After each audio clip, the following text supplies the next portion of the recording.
आदरणीय श्री गुलाबराव कॉलनी साहेबांच्या या बंगल्यामध्ये आलो आहे आणि आपल्याकडे इकडे सगळे महाराज उपस्थित आहेत आणि हे सनातन धर्माचे ते पालन करणारे, सनातन धर्माचे उत्थान करणारे सगळे आपले गुरुदेव आहे। आणि आज आपल्या या अंमरनाथ शहरामध्ये आणि आपल्या ठाणे जिल्ह्यामध्ये आणि या महाराष्ट्रामध्ये परत बागेश्वर धामचे महाराज आदरणीय श्री धीरेंद्र कृष्ण शास्त्री महाराज आलेले आहे आणि ते आपल्या सनातन धर्माचा परत उत्थान करतायत, पुनरुत्थान करतायत। आणि आपल्या सनातन धर्माचा आपले जो वैभव आहे जे पूर्वी होते आणि काही वर्ष 70-80 वर्षामध्ये काय कुठे गेले होते ते परत त्याच्यावर कार्य करून आणि आपला देश हिंदू राष्ट्र व्हावा आणि ते आपल्यामध्ये आलेले आहे। मग आपल्याला कसं वाटतो? पहला मैं तो ये कहना चाहता हूँ कि हमारे वारकरी संप्रदाय के माध्यम से हम उनका यहाँ महाराष्ट्र में स्वागत करते हैं। रही बात जो यहाँ आए हैं सनातन धर्म का एक प्रचार प्रसार करने के लिए यहाँ तक आए हैं, हम उनका आदर करते हैं, सम्मान करते हैं, उनके दर्शन के हम प्यासे हैं। और एक धर्म का एक अनुयायी जो कि हिंदू धर्म का इतना व्यापकत्व है कि महाराष्ट्र में पूरे भारत में नहीं तो पूरे विश्व में एक बड़ी सनातन धर्म का जो कि गुड़ी हम पताका कहते हैं, वो पताका फैलाने वाले जितने भी साधु संत हैं ज़्यादातर महाराष्ट्र में हैं। और उत्तराखंड में देखें तो देवभूमि है, वहाँ तक जहाँ तक मतलब यह सनातन धर्म का कोई अंत ही नहीं, इतना व्यापक ऐसा सनातन धर्म। और उस सनातन धर्म के प्रचारक हमारे धीरेंद्र शास्त्री जी महाराज यहाँ उपस्थित हुए हैं, हम उनका सम्मान करते हैं और हमारे वारकरी संप्रदाय की तरफ से उनको हम उनका आभारी हैं। बहुत बहुत धन्यवाद। मस्के साहब पाले गांव से आए थे और हमारे बीच में एक परम आदरणीय सदगुरु महाराज श्री पंडित करुणानिधि महाराज जो जोशाचार्य हैं यहाँ उपस्थित हैं। मैं उनसे निवेदन करूँगा कि यहाँ पे 2 शब्द अपने यहाँ व्यक्त करें। मैं जानना चाहता हूँ कि जो हमारा सनातन धर्म था, इतने सारे महाराज हैं, आप बड़े बड़े व्यासपीठ में बैठ के बड़ी बड़ी बातें करते हैं, लेकिन जहाँ धर्म की बात आती है वहाँ पीछे हट जाते हैं। वहाँ एक सर्वप्रथम धर्मो रक्षति रक्षिता, हम धर्म की रक्षा करेंगे तो धर्म हमारी रक्षा करेगा। और सबसे पहले तो हम करंजुले परिवार, गुलाब करंजुले, अभिजीत करंजुले, विश्वजीत करंजुले को साधुवाद धन्यवाद देना चाहते हैं कि उनके माध्यम से अंबरनाथ का हर गरीब अमीर मध्यम वर्गीय आदमी बागेश्वर धाम सरकार का दर्शन करके, श्रवण करके और दरबार में उपस्थित होकर के हर प्रकार से लाभ ले रहे हैं। जहाँ तक हिंदू राष्ट्र की बात है, अब तक क्यों नहीं हुआ, कैसे हुआ? जब धर्म में राजनीति रहती है तो फिर ठीक नहीं होता। राजनीति में धर्म का होना बड़ा आवश्यक है, लेकिन धर्म में राजनीति होना ठीक नहीं है। यही कारण रहा है कि जो आज ये बिगुल बजाए हैं महाराज जी कि धर्म को राजनीति से अलग हटा करके अपने देश को धर्म के रास्ते पर अग्रसर करते हुए एक हिंदू राष्ट्र बनाने का संकल्प जो लिए हैं, उसमें सब लोगों का सहयोग प्रयास जारी है। इसके लिए उनको बहुत बहुत धन्यवाद। उनका सहयोग हम सबको देना है और धर्म की रक्षा जब हम करेंगे तो धर्म हमारा हर कदम हर पथक पे रक्षा करेगा। धर्म से बढ़ करके हमारे जीवन में कुछ है नहीं। धारेति धर्म, जो देश के लिए धारण किया जाए वही धर्म है और धर्म को राजनीति से न जोड़ा जाए बल्कि राजनीति को धर्म से जोड़ दिया जाए तो देश का उत्थान विकास सुनिश्चित विनिश्चित होना है। धन्यवाद।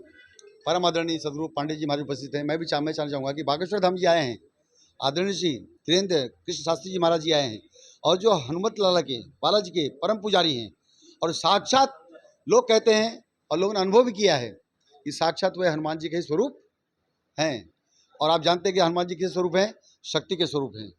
और एक श्लोक भी आता है कि कौन ऐसे कार्य कठिन जग माही जो समूरथ हनुमान गोसाई। और माता जानकी ने उनको आशीर्वाद क्या दिया? अष्ट सिद्ध नवनिधि के दाता असवर दीन जानकी माता। तो मैं आपसे जानना चाहता हूँ कि यह क्या कारण है, क्या वजह है कि हमारे सनातन धर्म में जितने हमारे उसके पालन करने वाले हैं इतने धीर, इतने सहिष्णु, जब हमारे पे आँच आती है, देश पे आँच आती है, धर्म पे आँच आती है तो लोग खड़े क्यों नहीं होते हैं? लोग इसका विरोध क्यों नहीं करते हैं? सद्गुरुं शांतं सच्चिदानंद विग्रहं पूर्ण ब्रह्म परानंदम ईशम आनंदी वल्लभम। हाँ। आज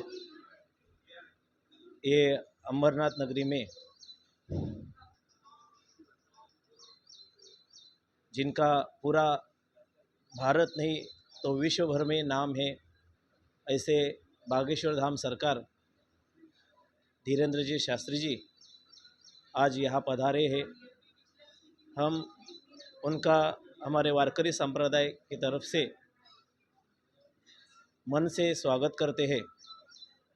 स्वामी जी का कार्य हम देखें तो बहुत बहुत प्रशंसनीय है कि आज धर्म के लिए लड़ने के लिए आगे आने के लिए कोई तैयार नहीं है, और जो आगे आते हैं तो हम सब आज देख रहे हैं उनको क्या किया जाता है, उनके ऊपर कौन से आरोप लगाए जाते हैं।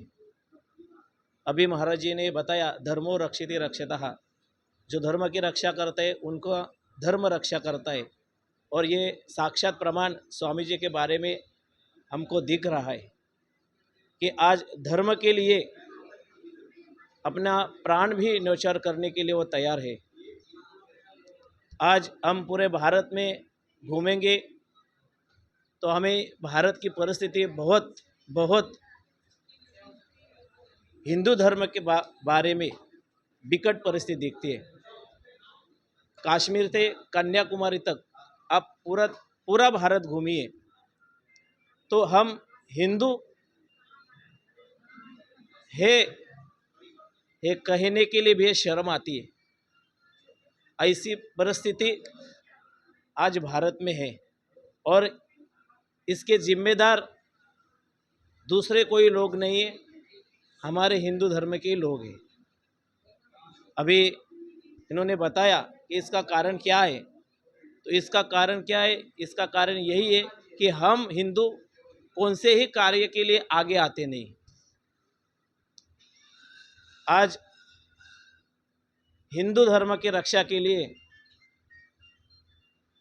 जो प्रयत्न करना चाहिए, जो कोशिश करनी चाहिए, वो हमें दिखाई नहीं देती। अगर दूसरे धर्मों की बात की जाए तो उनका धर्म के बारे में, उनका धर्म की शिक्षा उनको अलग तरीके से दी जाती है, लेकिन उपस्थिति वह उस कार्यक्रम में है। मतलब बदलाव हिंदू धर्म में हो रहा है और स्वामी जी ये कार्य अपनी तरफ से कर रहे। सिर्फ हम जो लोग हैं, सनातन जी लोग हैं, उन्होंने उनके पीछे रहना चाहिए, उनके साथ रहना चाहिए, तभी ये कार्य आगे बढ़ सकता है और हिंदू धर्म की रक्षा या हो सकती है। स्वामी जी का जो कार्य है उस कार्य को मैं नमन करता हूँ, वंदन करता हूँ और यही कार्य हमारे सब की तरफ से या हो। स्वामी जी एक हमारे लिए आदर्श है और वही आदर्श हम आगे चलाते रहेंगे, ऐसा आश्वासन हम या ठिकाणी इस हिम्मत महाराज जी हिंदी, आप महाराज जी आए हैं और आपका इस विषय में क्या विचार है? और भारत हिंदू राष्ट्र बने जो कि है, ये अभी तो घोषणा नहीं हो पाई है, तो संक्षेप में आप इसमें दो आपके वचन जो है प्रमुख वचन आप दीजिए आदरणीय जी।